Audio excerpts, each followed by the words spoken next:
तो हम लोग जो है कि पढ़ रहे थे बायोलॉजी में मेल रिप्रोडक्टिव सिस्टम पढ़ लिए थे। मेल रिप्रोडक्टिव सिस्टम के बाद आज हम लोग पढ़ेंगे female reproductive system. Female reproductive system में हम लोग देखेंगे इसके स्ट्रक्चर को देखेंगे और जो कि कई बार एग्जाम में पूछ चुका है फीमेल रिप्रोडक्टिव सिस्टम, और इसके स्ट्रक्चर एंड फंक्शन को देख लेंगे हम लोग कि, और उसके बाद जो है कि हम लोग थोड़ा बहुत डिस्कस भी करेंगे इसमें और समझने की कोशिश करेंगे। आप लोग ध्यान दीजिएगा और बहुत ही महत्वपूर्ण टॉपिक जाने वाला है ये बोर्ड एग्ज़ाम के व्यू से। कई क्योंकि आप उल्टा कर देख लीजिएगा क्वेश्चन पेपर या प्रीवियस ईयर का क्वेश्चन, तो कई बार जो है कि फीमेल रिप्रोडक्टिव सिस्टम पूछा है हमारे बोर्ड एग्ज़ाम में, बिहार बोर्ड के एग्ज़ाम में 2009, 13, 15 है ना, ये सभी बोर्ड एग्ज़ाम में पूछा है। तो ये बहुत ही इम्पोर्टेंट टॉपिक है female reproductive system. Female reproductive system में हम लोग देखेंगे कि फीमेल रिप्रोडक्टिव सिस्टम में इसमें क्या क्या आता है। तो मैंने बताया था कि मेन ऑर्गन क्या है फीमेल रिप्रोडक्टिव सिस्टम का, ओवरी। मेन ऑर्गन क्या है, ओवरी है ना। ओवरी की संख्या कितनी होती है, 2 है ना। ओके, उसका अगला हम आता है ओविडक्ट। ओविडक्ट ओविडक्ट इसकी संख्या 2 होती है। इसी को बोलते हैं हम लोग फैलोपियन ट्यूब। मैंने बताया होगा कई बार कि फैलोपियन ट्यूब की चर्चा किए होंगे। फैलोपियन ट्यूब इसी को बोलते हैं, ओविडक्ट को ही फैलोपियन ट्यूब बोलते हैं। फैलोपियन ट्यूब में ही जो है लगा रहता है फिम्बरी है ना। इसके बाद हम बताएंगे, उस फिम्बरी के बाद आएगा यूटेरस ना। यूटेरस के बाद आपका आता है वेजिना। ओके, वेजिना आता है। तो इस तरह से हम लोग देखें क्या ओवरी की संख्या कितनी होगी, 2। ओविडक्ट की संख्या 2। ओविडक्ट को भी बोलते हैं फैलोपियन ट्यूब है ना। फिम्बरी फैलोपियन ट्यूब के जस्ट और ओवरी के पास एक उंगलीनुमा संरचना रहती है, इसको हम लोग फिम्बरी बोलते हैं। फिर यूटेरस, वेजिना है ना। तो ये सारा जो है क्या कि मेल रिप्रोडक्टिव सिस्टम का जो है पार्ट है, इसको हम लोग देखेंगे। फिर इसके बाद हम लोग कुछ ग्लैंड भी आता है ना। कुछ इसका एक्सेसरी जेनेसियल ग्लैंड जो होता है मेल रिप्रोडक्टिव सिस्टम का, एक्सेसरी जेनेसियल ग्लैंड आता है। इसमें से एक आता है आपका एक मेमोरी ग्लैंड, आप लोग सुने होंगे मेमोरी ग्लैंड भी जो होता है वह है ना मेल रिप्रोडक्टिव सिस्टम का ही हिस्सा है। मेमोरी ग्लैंड जिसको हम लोग बोलते हैं हिंदी में स्तन ग्रंथि। ओके, मेमोरी ग्लैंड है। एक हम लोग पढ़े थे कॉर्पस ल्यूटियम।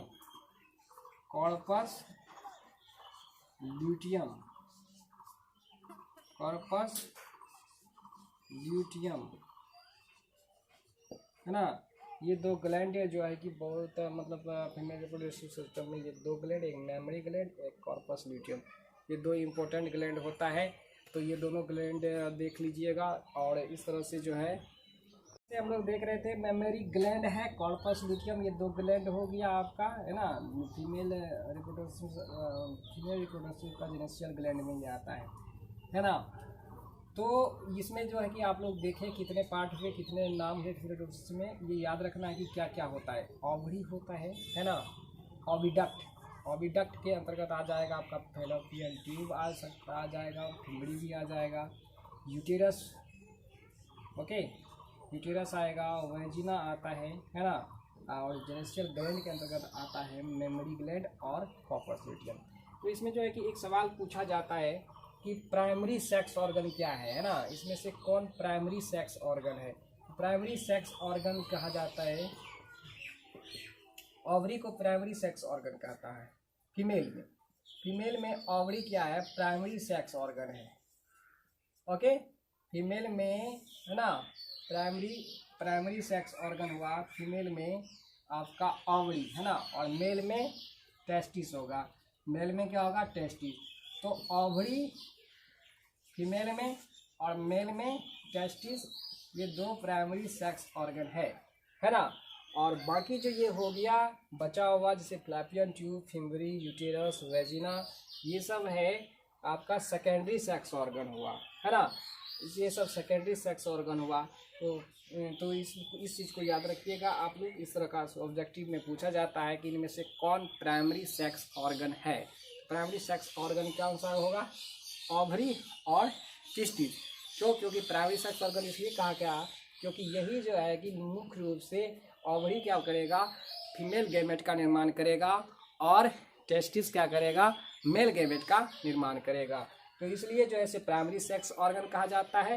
और बाकी जो ये सब बचे हुए हैं इसको सेकेंडरी सेक्स ऑर्गन कहा जाता है।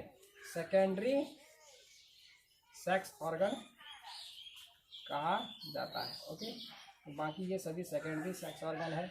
ओके, अब इस तरह से हम लोग देख लिए कि फीमेल रिप्रोडक्टिव सिस्टम में क्या क्या आता है। इसको आप लोग याद कर लेना है, हर ऑर्गन को देख के याद कर लेना है। इसे आपके दिमाग में रहेगा कि फीमेल रिप्रोडक्टिव सिस्टम में क्या क्या आता है। और मैंने मेल रिप्रोडक्टिव सिस्टम पढ़ाया था तो उसमें भी आप लोगों को जो है कि याद होगा कि क्या क्या आता है। टेस्टिस आता है ना। सेमिनिफेरस ट्यूबुस आता है ना। एपिडाइडाइमिस आता है सेमिनल वेसिकल। इसमें ग्लैंड के अंतर्गत क्या क्या आता है? सेमिनल वेसिकल आता है, प्रोस्टेट ग्लैंड आता है, और एक हम लोग पढ़े थे बल्बो यूरेथ्रल ग्लैंड। ये 3 तरह का ग्लैंड आता है इसमें, है ना। और सेकेंडरी सेक्स ऑर्गन में क्या क्या आएगा? मेल का जो है कि आपका एपिडाइडाइमिस आएगा, इजैकुलेटरी डक्ट आएगा, है ना, यूरेथ्रा आएगा, पेनिस आएगा। ये सब सेकेंडरी सेक्स ऑर्गन होगा मेल का। और फीमेल का तो यहाँ आपको दिख ही रहा है फीमेल में क्या क्या आ रहा है। फैलोपियन ट्यूब आ रहा है, फिम्बरी आ रहा है, यूटेरस आ रहा है, वेजिना आ रहा है। तो इस तरह से हम लोग ये सब नामों को याद रखेंगे, याद रखना है ताकि आप लोगों को जो है कि इसका डायग्राम बनाने में याद रहे और इसको दिक्कत ना हो। क्या कि जो है कि फीमेल रिप्रोडक्टिव सिस्टम का डायग्राम बनाने सीखेंगे। डायग्राम बनाने सीख लेना है ताकि जो है कि डायग्राम बनाने के बाद ही आपको जो है कि हर चीज़ का चर्चा कर पाइएगा। और डायग्राम सीखना है। डायग्राम थोड़ा सा डिफ़िकल्ट है, बहुत ज़्यादा नहीं है। आप लोग थोड़ा ध्यान से देखिएगा तो डायग्राम आसानी से आप लोग बना लीजिएगा, कोई दिक्कत नहीं है। हम बनाते जा रहे हैं, आप देखिए कि डायग्राम कैसे बनेगा। फीमेल रिप्रोडक्टिव सिस्टम का डायग्राम देख लेते हैं। ठीक, तो क्या करना है?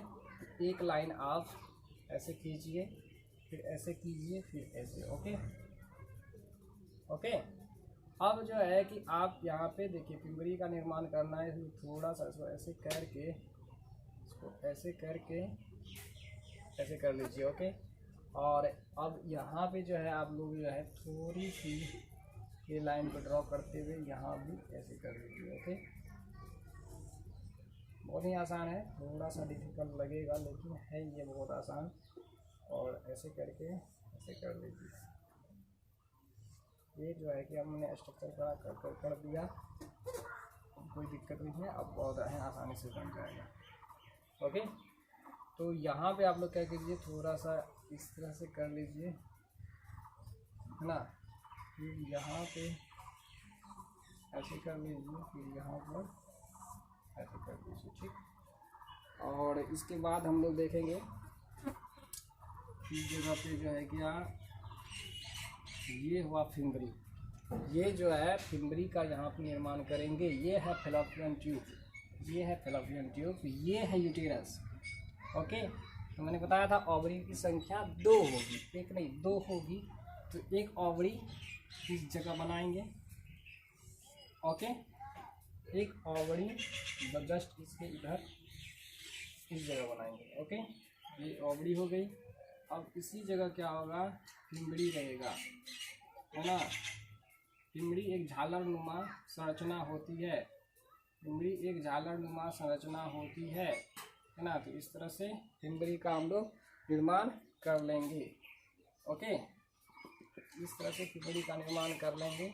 अब यहाँ भी इसको भी ऐसे घुमाकर आप लोग यहाँ लेते आइए और ये एक झालरनुमा संरचना यहाँ पे बना लेना है। ठीक, ये आपका जो है कि यहाँ से एक ऐसे जोड़ लीजिए इसको सहारा के लिए।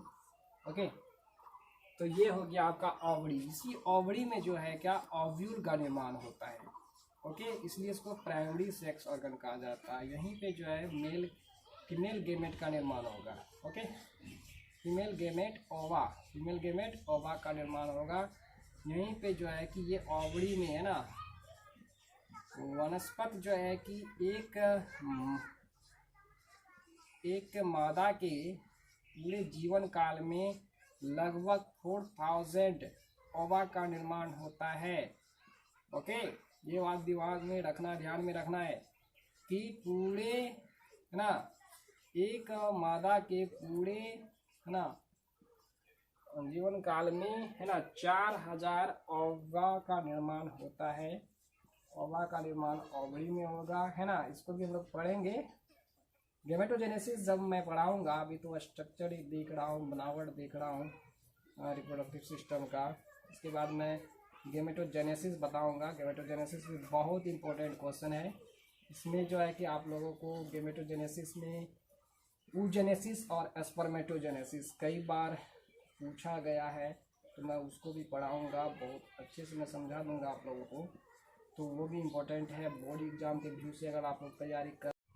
तो हम लोग जो है क्या कि आप इसका जो है कि देखेंगे, और बढ़िया से आप लोग जो है कि इतना अगर स्ट्रक्चर आप बना लेते हैं, उसके बाद आपको आसानी हो जाएगी, और आप आसानी से जो है क्या कि ये डायग्राम को आराम से बना लीजिएगा, कोई दिक्कत नहीं होगा, है ना। ये देखिए, ये फिंगड़ी है, यहाँ पे आप फिंगड़ी को भी थोड़ा सा और कर दीजिए आप, थोड़ा सा, कोई दिक्कत नहीं हो, है ना। इस तरह से कर दो, और यहाँ पे भी कर दो, कोई दिक्कत ना होना चाहिए, बस फिंगड़ी बन गया। ओके, और ये सीट को यहाँ पे से जो है कि ये सीट जो है यहाँ से थोड़ा सा ऐसे करके ऐसे बढ़ा लो, और ऐसे करके ऐसे बढ़ा लो। ओके, अब देखो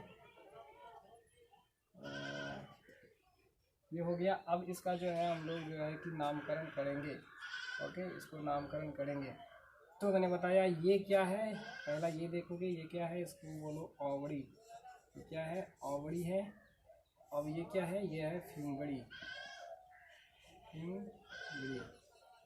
ओके, इसको तो मैंने बोला फॉलोपियन ट्यूब, तो इसको फॉलोपियन ट्यूब बोलो। अभी और बताऊंगा मैं इसके बारे में। फॉलोपियन ट्यूब है ना। और ये कहाँ है, ये वाले हिस्से को बोला जाता है यूटेरस। यूटेरस है ना, यूटेरस। और ये यूटेरस है, और ये है ये तो यूटेरस हो गया, और ये है वेजिना। ओके, यहाँ तक समझ में आ गई तुम लोगों को। ये हो गया ओवरी, ये है फिंगड़ी। ये जो ट्यूब दिख रहा है, ये ट्यूब है आपका फॉलोपियन ट्यूब, है ना। ये फॉलोपियन ट्यूब, ये जो जगह है, ये जगह को बोला जाता है यूटेरस। और उसके बाद जो ये जगह है, इसको, ये वाले एरिया को बोला जाता है वेजिना। ओके, ये वेजिना। ओके, वेजिना है। अब आगे देखते हैं हम लोग फैलोपियन। अब जो है देख लेते हैं, ये जो फैलोपियन ट्यूब है, इसके भी हम बताएंगे। फैलोपियन ट्यूब का इस हिस्से को कहा जाता है एम्पुला, है ना। इस हिस्से को एम्पुला कहा जाता है। ये जो फुला हुआ हिस्सा होता है ना, फैलोपियन ट्यूब का जो हिस्सा ये फुला हुआ है, इसको कहा जाता है एम्पुला। और जो ये जो संकीर्ण जगह है, इस संकीर्ण को कहा जाता है इस्थमस। ओके, और ये जो है, ये हिस्सा जो है, ये जो इस हिस्से को कहा जाता है फंडस। Okay, funds. तो याद रखना, ये तुम एक जो है कि आप लोग याद रखो कि ये जो है,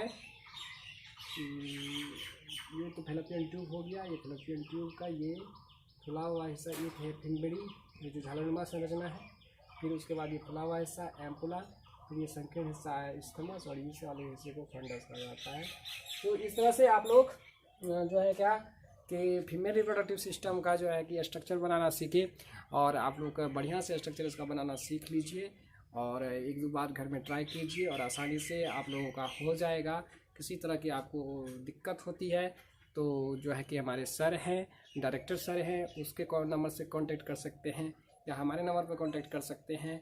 आप लोग जो है थोड़ा सा ध्यान दीजिए, मेहनत कीजिए, पढ़िए। अभी जो है कि लॉकडाउन की स्थिति बनी हुई है, ऐसी स्थिति में आप लोगों को थोड़ा सा दिक्कत होगा। अभी आप लोग घर से ही पढ़ पाइएगा, और कोचिंग अभी तो खुलेगी नहीं, तो इसलिए जो है जब तक लॉकडाउन है तब तक घर में ही रहकर पढ़िए। धन्यवाद।